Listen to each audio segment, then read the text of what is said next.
"See you in the next life," my daughter-in-law said, locking me in the sinking boat. My son just stared.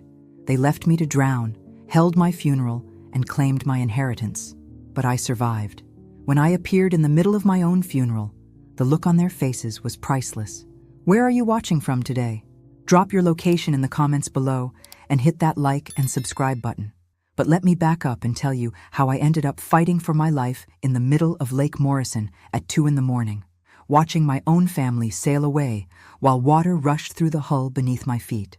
It started 3 weeks earlier, on what should have been the happiest day of my life, my 70th birthday. I'd been looking forward to it for months, planning a small celebration with my son David and his wife Jessica. After losing my husband Frank 2 years ago, these family moments had become precious to me. I should have known something was wrong when Jessica insisted on having the party at their lake house instead of my home. "Mom, Eleanor," she'd said in that sweet voice that always made my skin crawl just a little. "You deserve to be pampered on your special day. Let us handle everything."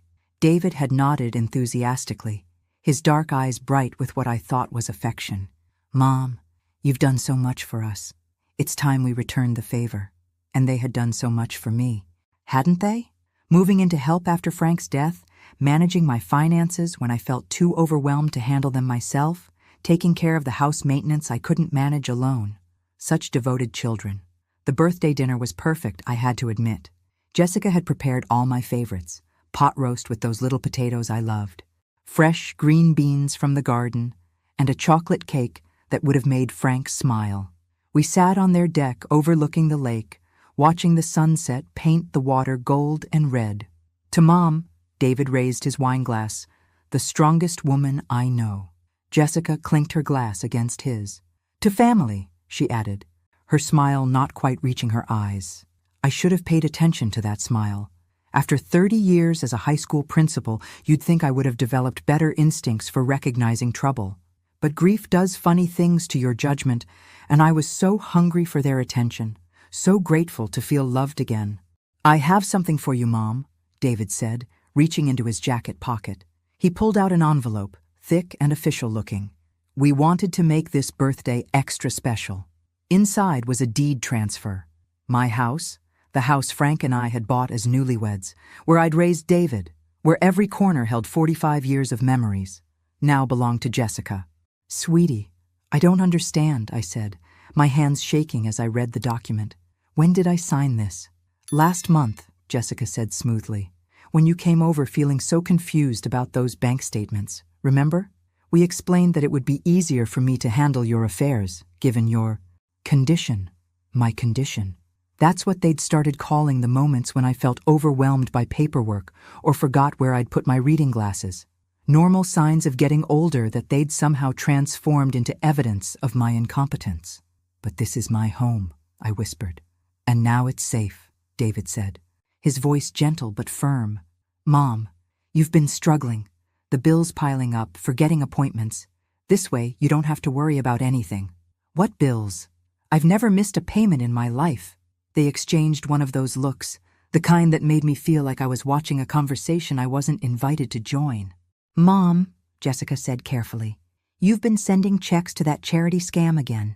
The Children's Foundation that doesn't exist. You've donated over $15,000. I stared at her. I'd never heard of any Children's Foundation. I kept meticulous records of my charitable giving, had for decades. Frank used to tease me about my color-coded filing system, but the evidence was there in the bank statements they showed me. Check after check made out to organizations I didn't remember supporting, in amounts that made my pension disappear like water through a sieve. "The important thing," David said, taking my hand, "is that we caught it in time. Now everything's protected. Protected from me, apparently." That night, lying in the guest room of what used to be my house, I stared at the ceiling and tried to make sense of what had happened. The woman who'd run a school of 800 students, who'd balanced budgets and managed crises and commanded respect from teenagers and faculty alike, had somehow become too confused to manage her own affairs. But when morning came, and I couldn't find my purse or my cell phone, and Jessica explained that they'd be taking care of those things for me now, a cold certainty settled in my chest. This wasn't protection. This was a cage, and the lock had just turned. "We thought a nice boat ride would cheer you up," Jessica said 3 weeks later, her voice as bright as the morning sunshine reflecting off Lake Morrison. "You've seemed so down lately." Down. That was one way to describe the slow realization that my own son and daughter-in-law had systematically stripped away every aspect of my independence. My house, my bank accounts, my car keys, my phone, all removed for my own good, of course. I stood on the dock watching David untie the ropes from the marina cleats. Their boat, a 30-foot cabin cruiser they'd bought last summer with money they claimed came from David's promotion, bobbed gently in the morning swell. "I'm not really in the mood for a boat trip," I said, though I knew protest was useless. I'd learned over the past 3 weeks that my preferences no longer mattered much in this new arrangement. "Nonsense!" Jessica laughed, that musical sound that had once charmed me and now made my teeth ache. "Fresh air will do you wonders. Besides, we have something important to discuss with you." Something important. Those words never meant anything good anymore. I climbed aboard, accepting David's steadying hand, though every instinct told me to turn around and walk back to the car. But where would I go? The woman who'd been Eleanor Franklin, respected educator and homeowner, had somehow become Eleanor the confused elderly dependent, entirely reliant on the generosity of her caregivers. We motored out into the lake, the engine's steady rumble filling the silence between us. It was a beautiful morning, the kind Frank and I used to love. We talked about buying a boat when he retired, spending our golden years exploring all the lakes we'd never had time to visit. Instead, Frank died of a heart attack 2 weeks before retirement, and I spent my golden years signing papers I didn't understand and watching my life disappear piece by piece. "You know, Mom," David said as we reached the deeper water, "we've been thinking about your living situation. My living situation, as if I were a piece of furniture they needed to rearrange." "What about it?" I asked, though I suspected I didn't want to know the answer. Jessica joined us on the deck, carrying a manila folder that made my stomach clench. "Well, the house is quite large for one person, and maintaining it is expensive. We think it would be better if we sold it." "Sold it? But it's my home." "Technically," Jessica said with that patient smile. "It's my home now, and I found a lovely assisted living facility that would be perfect for you." She opened the folder and showed me glossy brochures for Sunset Manor, a place that looked more like a hospital than a home. All sterile hallways and communal dining rooms and activities directors with forced smiles. "The best part," David added, "is that selling the house will provide enough money to pay for your care indefinitely. We've already spoken to the administrator." Already spoken to them. Past tense. Done deal. "When?" I asked, my voice barely above a whisper. "Next week," Jessica said cheerfully. "We've scheduled the tour for Monday, and you can move in Wednesday. It'll be like a fresh start." A fresh start. At 70 years old, in a place where strangers would monitor my medication and plan my daily activities and decide when I was tired enough to go to bed. I looked out at the water, watching the shoreline of my hometown grow smaller in the distance. Somewhere out there was the house where I'd brought David home from the hospital, where I'd nursed him through chicken pox and helped him with homework and watched him graduate with pride bursting from my chest. Now he sat across from me, calmly describing how he planned to erase the last trace of the life I'd built with his father. "There's one more thing," Jessica said, her voice taking on a different quality. Harder, less sweet. "The insurance policy Frank left you. We'll need to update the beneficiary information." "Why?" I asked, though I was beginning to understand. "Well, if something happens to you at the facility, it would be easier if David was already listed as the primary beneficiary. These things can be so complicated for grieving families. If something happens to me, not when, if." I watched my son's face as his wife spoke about my potential death, with the same casual tone she'd used to discuss dinner plans. His expression was carefully neutral, but there was something in his eyes I'd never seen before, something that made me realize I was looking at a stranger wearing my child's face. "I think I'd like to go back now," I said quietly. "Oh, we will," Jessica said, checking her watch. "But first, David wanted to show you something special. Didn't you, honey?" David nodded and disappeared below deck. When he returned, he was carrying a life jacket and a strange smile. "Put this on, Mom," he said, holding out the bright orange vest. "Safety first." I took the life jacket, noting that it felt oddly light. Too light. But I put it on anyway, because what else could I do? That's when I noticed we were much farther from shore than I'd realized, and the engine had stopped running. "The thing is, Mom," David said as he fastened the life jacket around me, his fingers working the buckles with practiced efficiency, "this whole situation has become rather complicated." I stood on the deck, the bright orange vest secure around my chest, watching Jessica disappear below deck again. The engine remained silent, and we bobbed in the middle of the lake like a cork, the shoreline a distant smudge of trees and buildings. "What situation?" I asked, though my voice sounded strange to my own ears. Smaller somehow. "The financial situation," David said, sitting down on the bench across from me. "See, Mom, the house is worth more than we initially thought. A lot more. And your pension, plus Dad's life insurance, plus the investments you forgot you had. Well, it adds up to quite a substantial sum. Investments I forgot I had. Right. Just like the charitable donations I didn't remember making.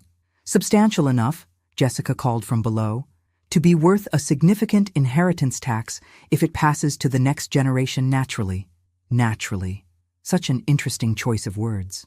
"But if you were to pass away unexpectedly," David continued, his voice conversational, "before we have to move you to Sunset Manor and start paying those expensive care facility fees, well, that would solve several problems at once." I felt the blood drain from my face. "David, what are you saying?" "I'm saying," he said, standing up and moving toward the rail where Jessica had reappeared with a toolbox, "that loving children sometimes have to make difficult decisions for their parents' own good." The toolbox. I'd been so focused on the conversation that I hadn't noticed the sound of power tools coming from below deck, or the way the boat had started sitting lower in the water. "You see, Mom, we've discovered that this particular model of boat has a design flaw," Jessica said, opening the toolbox to reveal what looked like drill bits and saw blades. "The hull integrity can fail quite suddenly, especially in older vessels. Older vessels. Like older people, apparently dispensable when they become inconvenient." I watched in growing horror as David began untying a small inflatable raft from the storage compartment. The kind emergency raft designed for two people. 2 people exactly. "The Coast Guard investigation will show that you insisted on going below deck when you felt seasick," Jessica continued, pulling on work gloves. "Unfortunately, when the hull gave way, you were trapped in the cabin. David and I barely escaped in the emergency raft. A tragic accident," David added, testing the raft's inflation valve. "The kind of thing that happens to confused elderly people who wander around boats without supervision. They had it all planned out. Every detail, every explanation, every expression of grief they'd wear at my funeral. I wondered how long they'd been working on this plan. Had they discussed it over dinner while I sat in my former guest room? Had they practiced their shocked expressions in the mirror? The best part," Jessica said, and I realized she was actually enjoying this, "is that everyone already thinks you're losing your mental faculties. Who's going to question the story when the poor, confused old woman makes a fatal error in judgment?" I looked around the boat, noting details I'd missed before, the way certain safety equipment was missing from its usual locations, the fact that we were far enough from shore that no one would hear me scream, the realization that my life jacket felt wrong because they'd probably removed most of the flotation material. But here's the thing about being a high school principal for 30 years. You learn to stay calm in crisis situations. You learn to think clearly when teenagers are screaming and parents are threatening and school board members are demanding impossible solutions to impossible problems. And you learn that bullies always make the same mistake. They underestimate their victims. "There's just one problem with your plan," I said, my voice steady despite the terror coursing through my veins. "What's that, Mom?" David asked, his tone indulgent, like he was humoring a child. "You forgot about Mrs. Patterson." Jessica frowned. "Your neighbor? What about her?" "She saw me leave with you this morning," I said, which was true. "And she knows I didn't want to go on this boat trip because I told her so yesterday when she came over for coffee," which was not true, but they didn't know that. "She also knows," I continued, "about the documents you've been forging, because I gave her copies of everything before you took my keys away," which was definitely not true, but I could see doubt creeping into Jessica's expression. "You're lying," David said, but his voice had lost some of its confidence. "Am I?" I pulled off my wedding ring and held it up so they could see the inscription Frank had engraved inside the band 47 years ago. Mrs. Patterson has been taking pictures of every bruise, every cut, every time I've shown up at her door looking like I've been handled roughly. She's been documenting everything, just like I taught her when her grandson was being bullied at school. This was a complete fabrication, but it was working. I could see them exchanging glances, recalculating, wondering what else they might have overlooked. Even if that's true, Jessica said slowly, it doesn't matter. We're miles from shore. Your life jacket won't keep you afloat for more than an hour, and by the time anyone finds your body, we'll be back at the marina with witnesses who saw us return alone and devastated. She was right, of course, but she'd made one crucial error. She'd told me exactly how much time I had to work with. Water was seeping through the holes David and Jessica had drilled in the hull, and I could feel the boat settling lower with each passing minute. They'd inflated their emergency raft and were preparing to abandon ship, leaving me alone on what they intended to be my floating tomb. "One more thing, Mom," David said as he helped Jessica lower the raft into the water. "In case you're wondering, this isn't personal, it's just business." Business. My murder was just business. "Actually, it is a little personal," Jessica corrected, checking the emergency supplies in the raft. "You never liked me, Eleanor. You always thought David could do better." She was right about that, but I'd kept my opinions to myself. Apparently, my diplomatic silence hadn't been enough to save me from her resentment. "And frankly," she continued, "listening to your stories about the good old days and your perfect marriage to Frank was getting really tiresome. Some of us have real problems to deal with. Real problems like inheriting a fortune from a woman they'd murdered." My heart. They climbed down into the raft, and David looked up at me one last time. For just a moment, I thought I saw a flicker of the boy I'd raised, the child who'd cried in my arms when he skinned his knee, who'd called me his best friend on Mother's Day cards made from construction paper and glitter. But then Jessica said, "Come on, honey. We need to get back before someone notices how long we've been gone." And the moment passed. "See you in the next life, Eleanor," Jessica called as they paddled away from the sinking boat. I watched them disappear into the morning mist, their voices carrying across the water as they discussed the timeline for reporting the accident and which expressions of grief would be most convincing. Then I was alone with the sound of water rushing through the hull and the very real possibility that I was about to die in the middle of Lake Morrison. But here's what my devoted family didn't know about me. I hadn't always been a high school principal. Before I married Frank and settled into a respectable life of education and community service, I'd been Eleanor McCarthy, and Eleanor McCarthy had spent 4 summers working as a lifeguard at Camp Wildwood. I could swim. I could swim very well. I could also tie knots, read water currents, and most importantly, I could think clearly under pressure. The first thing I did was assess my situation objectively. The boat was sinking, but slowly. I had maybe 20 minutes before it went under completely. My life jacket had been sabotaged, but not entirely. They'd left enough flotation material to make it look legitimate while ensuring it wouldn't keep me alive for long. But 20 minutes was more time than they'd intended to give me. I went below deck and found the emergency supplies they'd left behind: a waterproof flashlight, an emergency blanket, and a small container of drinking water. They'd probably forgotten these items in their excitement over the main event. I also found something even more valuable: David's cell phone, dropped behind the small galley table when he'd been preparing their escape raft.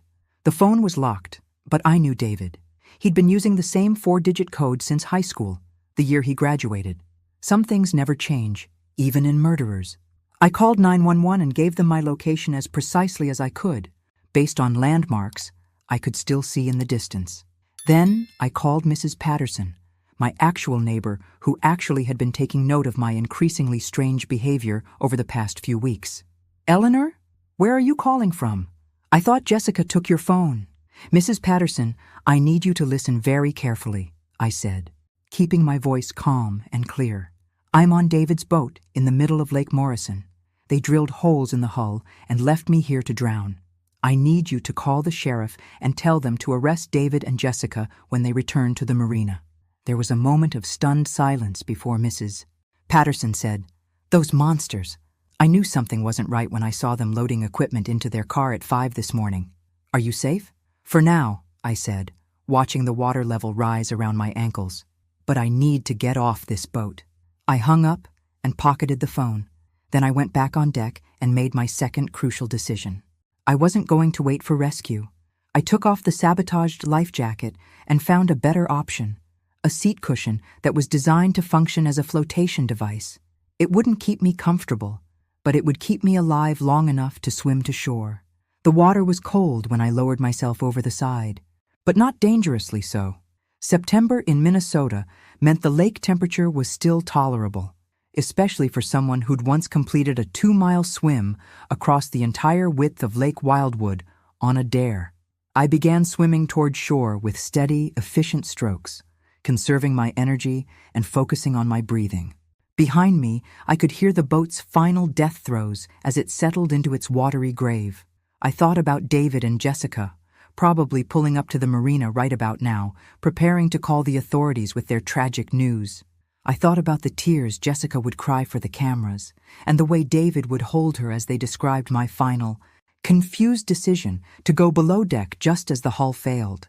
I thought about the funeral they'd planned, and the inheritance they'd celebrated, and the new life they'd imagined building on the foundation of my death, and I smiled.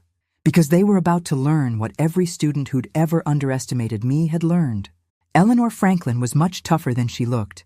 The shore was still a quarter-mile away when I heard the Coast Guard helicopter approaching.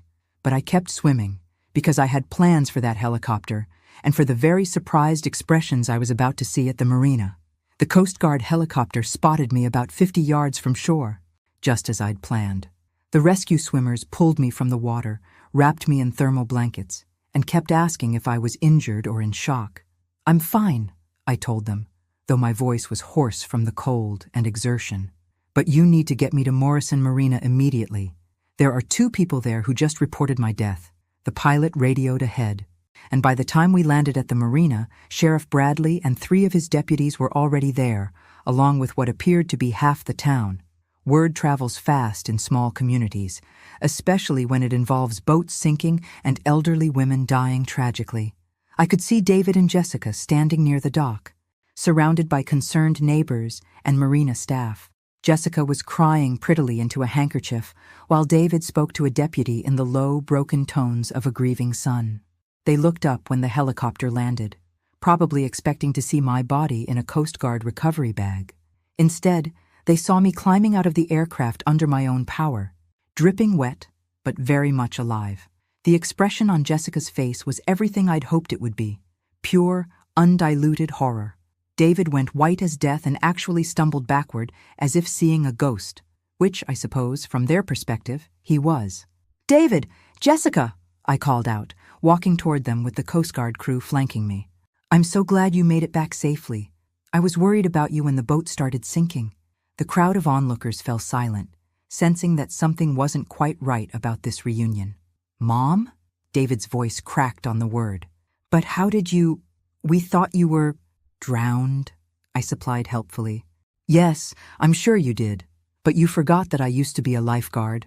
Funny how that works out." Sheriff Bradley stepped forward, his sharp eyes moving between the 3 of us. "Mrs. Franklin, your son and daughter-in-law just finished telling us about the terrible accident that claimed your life. They seemed quite certain you'd gone down with the boat." "How odd," I said, wringing water from my hair, "since they were the ones who drilled the holes in the hull and left me there to die." The gasp from the crowd was audible.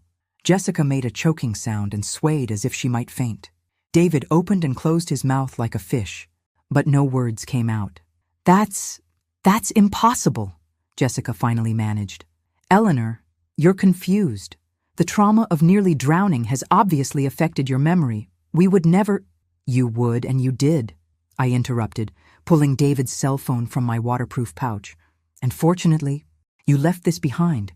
It contains a very interesting recording of our conversation right before you tried to murder me." I hadn't actually recorded anything, but they didn't know that. And in their panic, David's face told me everything the sheriff needed to know. "I think we need to continue this conversation at the station," Sheriff Bradley said, motioning to his deputies. "All 3 of you." "This is insane," Jessica said, her composure finally cracking completely. "She's a confused old woman who's been making up stories for weeks. We've been trying to take care of her, and she's obviously having some kind of breakdown.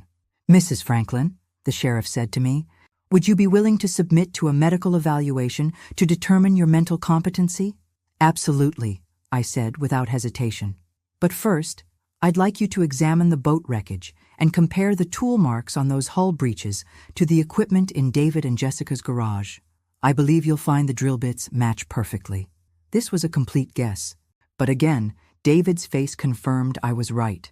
I'd also like you to investigate the fraudulent documents they used to steal my house, and the forged checks they used to empty my bank accounts, and the lies they told my neighbors about my supposedly declining mental health. Sheriff Bradley was taking notes now, his expression growing more serious with each accusation. Most importantly, I continued, I'd like you to ask them how they plan to explain returning from a boat trip without the woman they claimed was confused and incapable of making good decisions, because that seems like a rather large oversight in their story. The silence that followed was broken only by the sound of Jessica sobbing and David asking for a lawyer. As the deputies led them away, Mrs. Patterson pushed through the crowd and threw her arms around me. Eleanor Franklin, she said fiercely, you are the most impressive woman I've ever known. When you called and told me what they'd done, I thought for sure. Her voice broke. I know, I said, hugging her back. But here's the thing about underestimating people, Helen. It's always a mistake. As I watched the police cars drive away with my would-be murderers, I realized something profound had shifted inside me.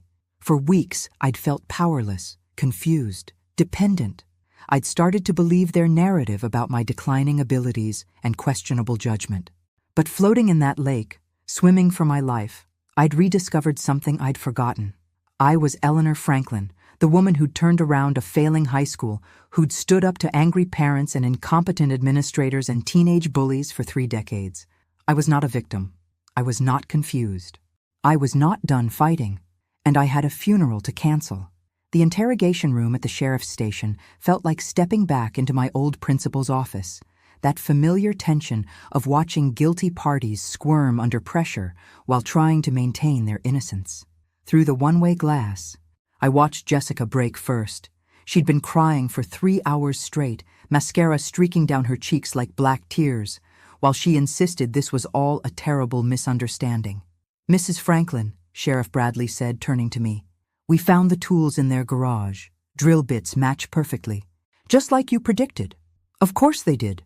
People who plan elaborate murders always keep the evidence around afterward, probably because they never expect their victims to survive and testify. There's something else, he continued, sliding a folder across the table. We pulled their financial records. This wasn't their first attempt at insurance fraud. I opened the folder and felt my blood run cold. David's previous wife, Sarah, had died in a car accident 2 years before he met Jessica. The insurance payout had been substantial, and the accident report noted some unusual circumstances that were never fully investigated. Sarah's car went off the same bridge where they told us you'd gotten confused and wandered into traffic, Sheriff Bradley said grimly. Different method, same result. 2 wives. David had killed 2 wives for money. There's more, the sheriff continued. Jessica's previous husband died in a boating accident in Florida 3 years ago. She collected a significant life insurance policy there too. I stared at the documents, feeling sick. I hadn't just been a victim. I'd been part of a pattern. A business model, really. Find vulnerable targets, marry into their families, then arrange tragic accidents. How many others? I asked quietly. We're investigating. But Mrs. Franklin, what you did today, surviving their attempt and getting evidence, you may have saved other lives. Through the glass, I watched David pace his cell like a caged animal. When he finally looked up and saw me watching, his face twisted with rage. He mouthed words I couldn't hear, but his expression told me exactly what he was thinking. Good. Let him be angry. Angry people make mistakes. The door opened and District Attorney Patricia Wells joined us. I'd known Patricia since she was a mouthy teenager, challenging every rule at Franklin High. Now she was the most feared prosecutor in 3 counties. Eleanor, she said, embracing me warmly. When I heard what happened, I could hardly believe it. Though knowing you, I probably should have expected you'd find a way to swim out of this mess. Patricia, Please tell me you have enough to put them away forever.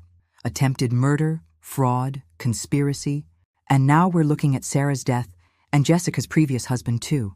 They're not going anywhere for a very long time. She paused. But there's something else you need to know. She handed me another file, this one thicker than the first. We found their computers. Eleanor, they've been planning this for over a year. They researched your finances, your medical history, even contacted Sunset Manor 6 months ago to reserve a room. 6 months ago, when I was still grieving Frank, still trusting them to help me navigate my new life alone. They'd been planning my murder while I was making them Sunday dinners and buying Christmas presents for the grandchildren I'd never had. They also researched the best ways to simulate dementia symptoms, Patricia continued. Drug interactions, environmental factors that could cause confusion and memory problems. Drug interactions? We found evidence they were slipping medication into your food. Low doses of prescription drugs that would cause exactly the symptoms they were describing to your neighbors. The forgetfulness, the confusion, the poor decision-making. No wonder I'd felt so foggy and uncertain these past few months. They hadn't just been stealing my money and my house. They'd been stealing my mind. There's something else, Sheriff Bradley said, looking uncomfortable. We need to ask about Frank's death. The room went silent. I felt the floor shift beneath me. Frank died of a heart attack, I said slowly. The doctor said it was consistent with a heart attack, Patricia corrected gently. But given what we now know about David and Jessica's methods, we'd like to request an exhumation order. The words hit me like a physical blow. Frank, my Frank, who'd never hurt anyone in his life, who'd loved David like his own son, who'd worked overtime for years to pay for David's college education. You think they killed him too? We think it's worth investigating, Sheriff Bradley said. The timeline fits. Frank died 2 weeks before retirement, when his pension would have become your primary income source. And David was the one who found him, remember?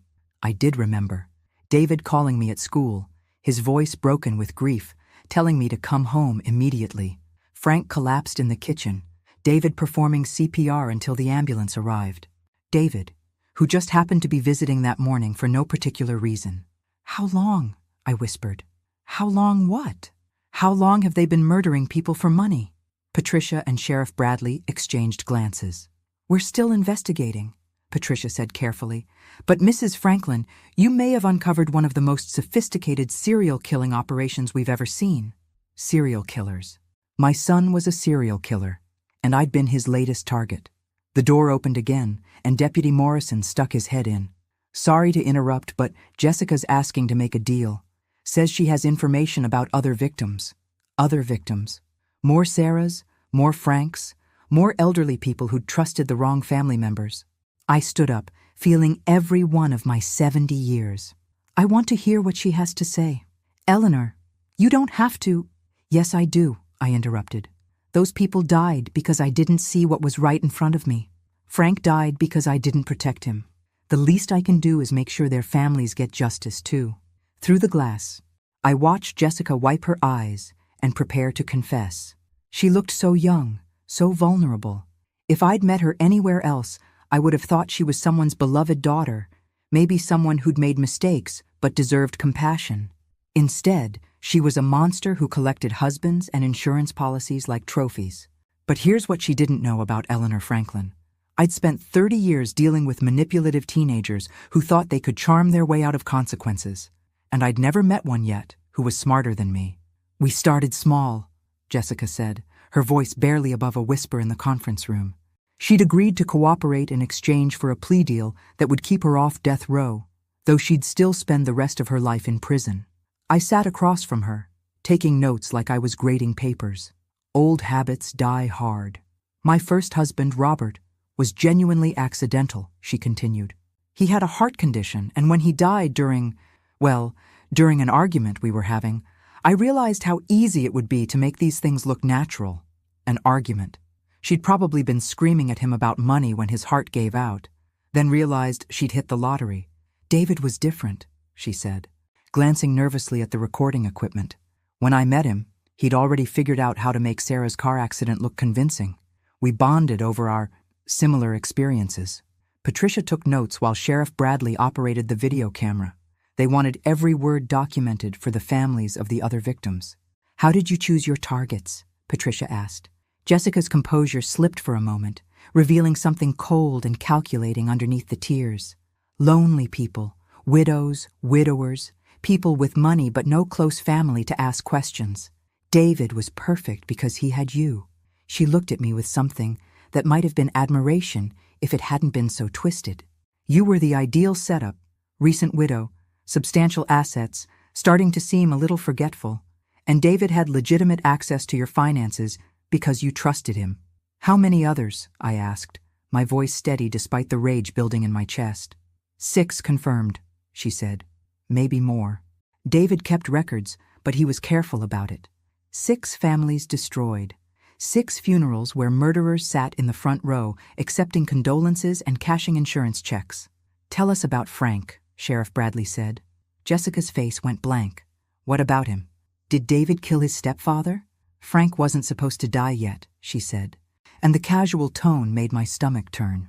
"David was planning to wait until after the retirement party, make it look like the stress of retirement triggered a heart attack. But Frank was asking too many questions about the charitable donations.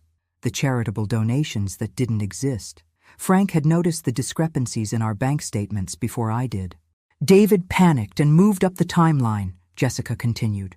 "A small amount of the right medication in Frank's coffee combined with his existing heart condition. It looked completely natural. I gripped the edge of the table so hard my knuckles went white. Frank had died because he was trying to protect our savings from fraud. He died because he loved me enough to pay attention to details I'd been too trusting to notice." "Where are David's records?" Patricia asked.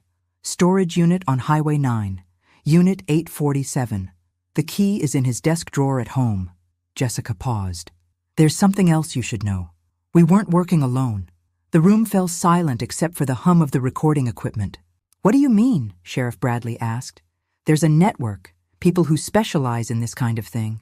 David found them online, in a private forum. They share techniques, target information, even help each other establish alibis. A network, a whole community of people who murdered their families for inheritance money." "They call themselves the Family Planning Group," Jessica said, with a bitter laugh. "Like some sick joke. David was planning to recruit others, expand the operation." "How many people are in this network?" Patricia asked. "I don't know exactly. David said there were chapters in 12 states. Hundreds of members, maybe thousands."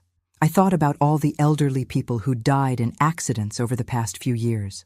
How many of those had been murders? How many families were walking around with blood on their hands and insurance money in their bank accounts? "The forum moderator goes by the name Inheritance," Jessica continued. "Real name is Thomas Morrison. He lives in Chicago and has been running this operation for over a decade." Morrison, like the lake where they'd tried to kill me. "David chose the lake as a tribute to him," Jessica said, noticing my reaction. "Thomas Morrison was his mentor, taught him how to make accidents look convincing." "We'll need access to the forum," Sheriff Bradley said. "David's password is Sarah 2019, Jessica replied. "The year he killed his first wife."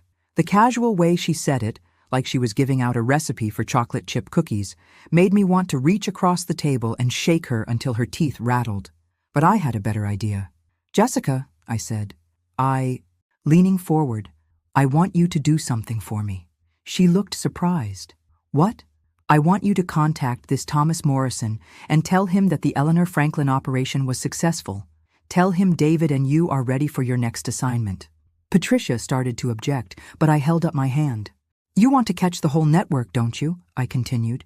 "Then we need to make them think they're safe, that their methods work, and their security hasn't been compromised." Jessica stared at me. "You want me to help you catch them?" "I want you to help me destroy them," I corrected. "Every last one of them. Because somewhere out there, there's another Eleanor Franklin sitting down to dinner with people who are planning to murder her. And maybe, if we move fast enough, we can save her." Sheriff Bradley and Patricia exchanged glances. It was a risky plan, but it was also the only way to reach the people at the top of this organization. "What's in it for me?" Jessica asked. I smiled, and it wasn't a nice smile. "The satisfaction of knowing that when this is all over, you'll be the only member of the family planning group who's still breathing." It was a lie, of course. Jessica would spend the rest of her life in prison regardless. But she didn't need to know that. She looked at me for a long moment, then nodded slowly. Okay, I'll do it.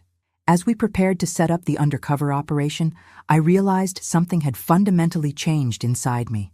3 months ago, I'd been Eleanor Franklin, the grieving widow who just wanted to live quietly and trust the people who claimed to love her. Now I was Eleanor Franklin, the woman who was going to single-handedly bring down a network of family killers. And I was going to enjoy every minute of it. The storage unit David had rented was like stepping into the office of a meticulous accountant, if accountants specialized in murder instead of tax returns. Files organized alphabetically by victim's last name, photographs documenting each target's daily routine, insurance policies carefully highlighted to show payout amounts, even medical records obtained through methods I preferred not to think about. My God, Patricia breathed, opening a file labeled Franklin, Frank. Inside were photographs of Frank leaving the house, arriving at work, even sitting at our kitchen table drinking his morning coffee. They were watching him for months. I flipped through the Sarah file, seeing pictures of David's first wife going about her normal life, completely unaware that her husband was documenting her schedule for murder purposes. The final photographs showed her car, before and after the accident. Look at this, Sheriff Bradley said, holding up a manila folder marked Future Targets. Inside were background checks on 12 different people, all elderly, all with substantial assets, all recently widowed, including Mrs. Patterson. Helen, I whispered, staring at her photograph paperclipped to a financial summary. They'd been planning to expand their operation to include my neighbors, but the most chilling discovery was David's journal, written in his careful handwriting that I'd once been so proud of when he was in elementary school. Subject shows decreased vigilance regarding financial matters, I read aloud from an entry dated 2 months after Frank's death. Grief-related cognitive impairment creates optimal conditions for asset transfer manipulation. He'd been studying me like a laboratory specimen, documenting my grief responses to better exploit my vulnerability. Here's the forum information, Deputy Morrison said, pulling out a laptop they'd found hidden in the back of the unit. Password works, we're in. The Family Planning Group forum looked like any other online community, complete with member profiles and discussion threads. Except instead of sharing recipes or gardening tips, they were sharing murder techniques and target assessment strategies. There are over 800 active members, Patricia said, scrolling through the member list. This is bigger than we thought. I read over her shoulder, my blood pressure rising with each thread title. Making accidents look natural. Insurance investigation avoidance, ideal target demographics, long-term poisoning strategies. This one, Sheriff Bradley pointed to a thread with over 200 replies. New Member Orientation Guide. It's a step-by-step manual for murdering family members. We'd uncovered a university for serial killers, complete with mentorship programs and advanced courses in elder abuse and inheritance fraud. My phone buzzed with a text message from an unknown number. Mrs. Franklin, this is Thomas Morrison. Jessica told me about your unfortunate accident. I'd like to meet you to discuss your resurrection. I showed the message to Patricia. He knows I'm alive. Jessica, Sheriff Bradley called to the conference room where she was supposed to be setting up our undercover operation. What did you tell Morrison? She appeared in the doorway looking nervous. Exactly what you told me to say, that the operation was successful and we were ready for the next assignment. Then how does he know Eleanor survived? Jessica's face went pale. I don't know. Maybe someone at the marina posted something online. You know how small towns are with gossip. Or maybe Jessica was playing both sides, hoping to earn points with her network by warning them about our investigation. Patricia was already on her phone, calling for additional security. We need to assume Morrison knows everything. Eleanor, you're not safe here. I'm not hiding from these people, I said firmly. If Thomas Morrison wants to meet me, let's arrange a meeting. Absolutely not, Sheriff Bradley said. We're talking about the head of a murder network. He's killed dozens of people. And he'll kill dozens more if we don't stop him, I countered. But right now, he's curious about how I survived. That curiosity is our advantage. I typed a response to Morrison's text. Thomas, I'd be happy to meet. I have some questions about how David and Jessica's operation was supposed to work. The reply came back immediately. Pier 19, downtown Marina. Tonight at 10 p.m. Come alone. Patricia shook her head. We can't let you do this. You're not letting me do anything, I said, standing up and walking toward the door. I'm a grown woman making my own decisions, something I should have started doing a lot sooner. Eleanor, please. Patricia, I spent 30 years managing crisis situations with teenagers who thought they were smarter than everyone else. Thomas Morrison is just another teenage bully with better resources. That evening I stood on Pier 19, wearing a wire and waiting for the man who'd taught my son how to murder me. The lake was calm, moonlight reflecting off the water like scattered diamonds. Thomas Morrison was nothing like I'd expected. Instead of looking like a mastermind criminal, he appeared to be an ordinary man in his 60s, wearing a cardigan and walking with a slight limp. He could have been anyone's grandfather. Mrs. Franklin, he said, approaching with a warm smile. I have to say, I'm impressed. David said you were resourceful, but surviving that boat trick takes real skill. Years of lifeguard training, I said calmly. Funny how old skills come back when you need them. He chuckled.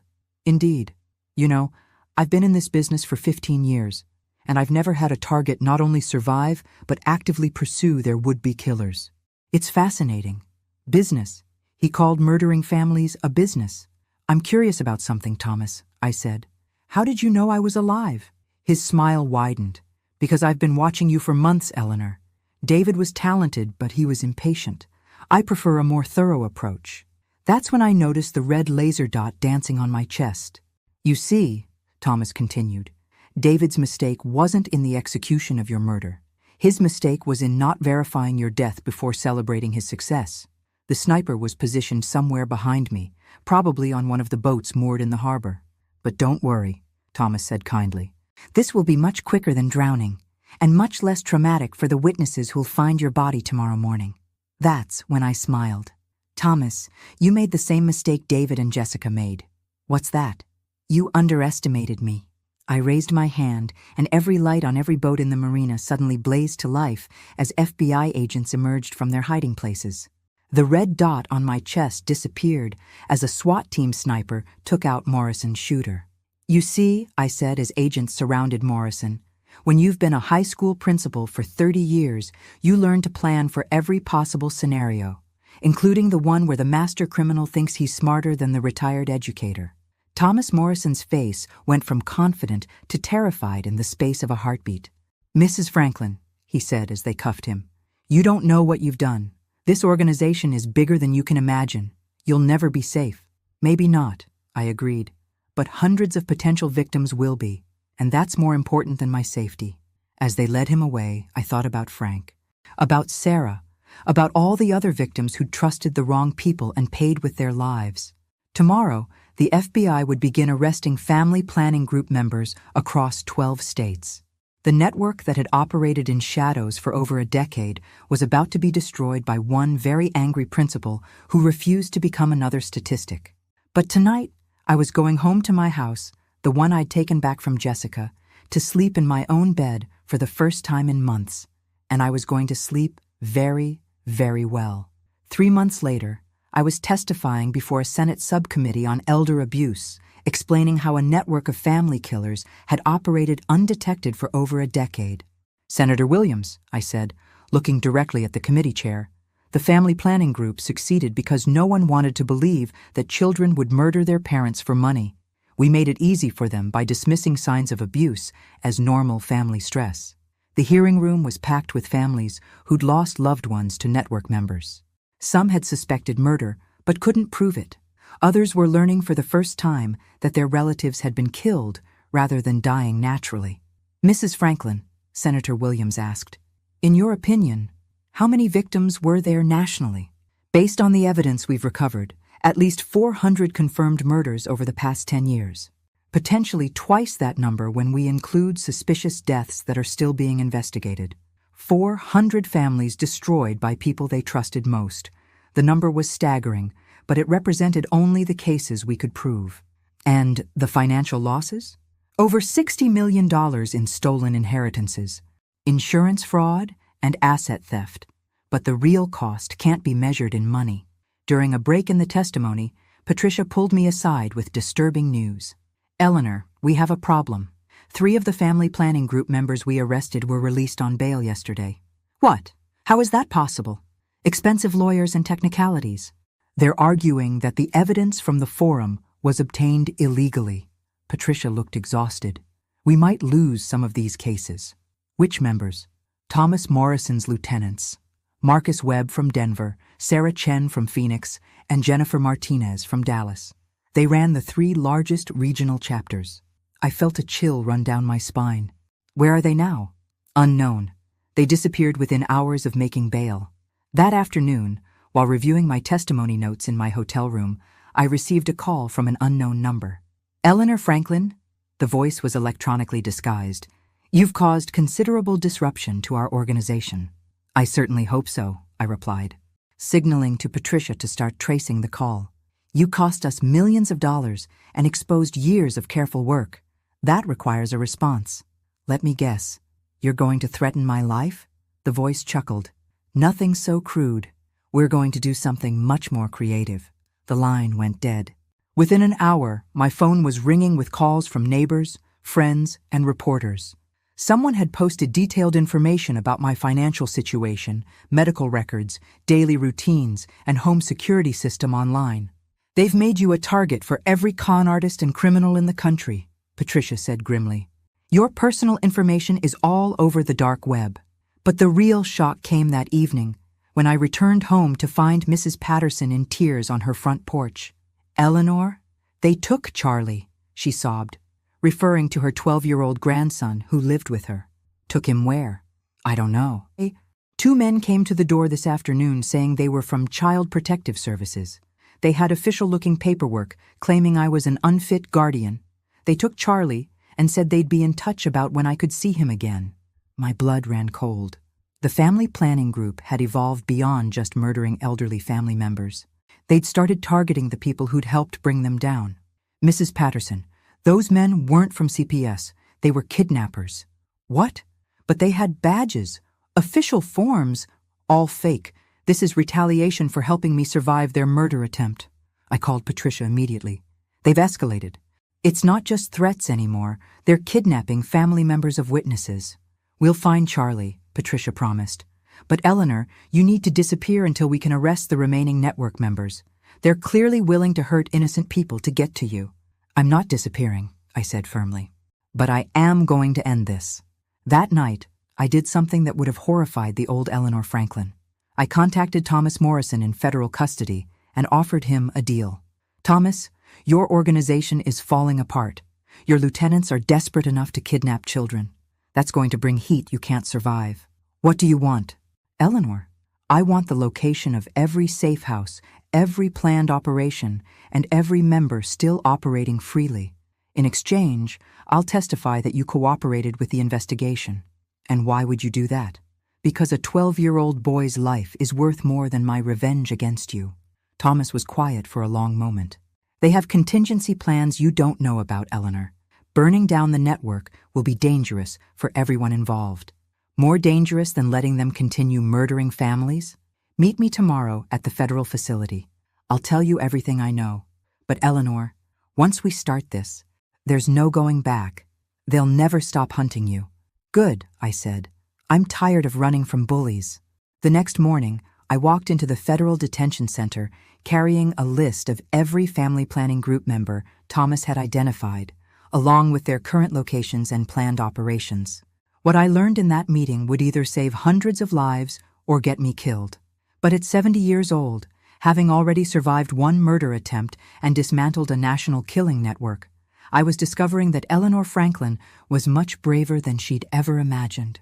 6 months later, I stood in the federal courthouse in Chicago watching Marcus Webb, the last of the family planning group leaders, receive a life sentence without parole. This concludes the largest elder abuse prosecution in United States history, Judge Harrison announced. 437 defendants convicted, over 600 victims identified, and an estimated 800 potential targets saved from harm. The courtroom erupted in applause from the families who'd attended every day of the trials. Some were celebrating justice for murdered loved ones. Others were grateful their elderly relatives had been saved from planned attacks. Charlie Patterson, now safely returned to his grandmother, waved at me from the gallery. The kidnappers had made the mistake of taking him to a safe house Thomas Morrison had revealed during our cooperation sessions. FBI agents found him within 48 hours, unharmed but angry enough to bite one of his captors. Mrs. Franklin, Judge Harrison continued, the court would like to recognize your extraordinary courage in exposing this criminal network. Without your survival and subsequent investigation, hundreds more innocent people would have died. I stood as the courtroom applauded again. 6 months ago, I'd been a confused widow who couldn't understand why her bank statements looked wrong. Today, I was the woman who'd brought down the most sophisticated family murder network in American history. But the real victory wasn't in the courtroom. The real victory was the phone call I'd received that morning from Dr. Sarah Mitchell, the geriatrician who was now treating me. Eleanor, I've finished reviewing all your medical tests from the past year. The cognitive issues you experienced were entirely due to the drugs David and Jessica were giving you. Your brain function is completely normal for a woman your age. Normal. I wasn't losing my mind. I wasn't becoming confused and incompetent. I'd been systematically poisoned by people who wanted me to believe I was helpless. After the sentencing, Patricia and I walked to the parking garage together. So what's next for the famous Eleanor Franklin? She asked. Well, the book deal should cover my retirement expenses nicely, I said.